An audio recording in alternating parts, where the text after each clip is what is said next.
Cyber risk is moving on several fronts at once, from active threats to broader defensive pressure.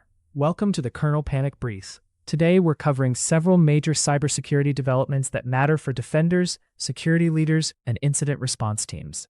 Supply chain and third-party dependency risks appeared across several stories, reinforcing downstream exposure concerns. Our next story is Threat State Bulletin, Cloud Security Plugin, Azure Privask, Kali 365 MFA Bypass, FIFA scams plus 15 more. Every time you think the industry has finally stopped doing some reckless, low-effort crap, somebody spins up a fresh box full of sketchy loaders, fake installers, recycled social engineering bait, and enough exposed infrastructure to make you wonder if prod is just a public beta now.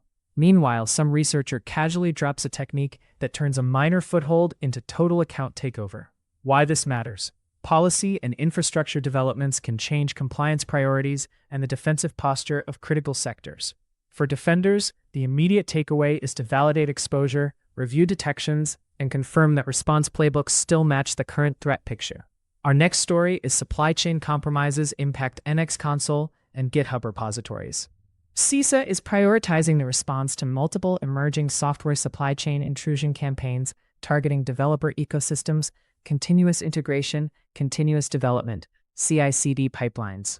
These recent incidents, including the GitHub compromise via a malicious NX console, Visual Studio Code VS Code extension, and the Megalodon supply chain intrusion campaign, demonstrate how cyber threat actors are abusing tools and processes that support enterprise, cloud, and DevOps environments.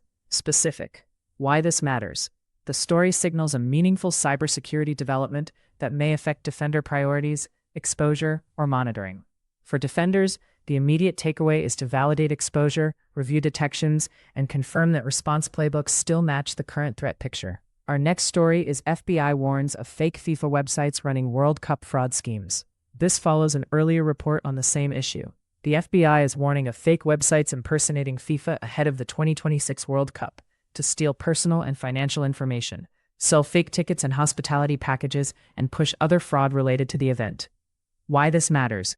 The story signals a meaningful cybersecurity development that may affect defender priorities, exposure, or monitoring. For defenders, the immediate takeaway is to validate exposure, review detections, and confirm that response playbooks still match the current threat picture. That is your Kernel Panic Brief. If you rely on this roundup, follow the channel for the next daily cybersecurity briefing.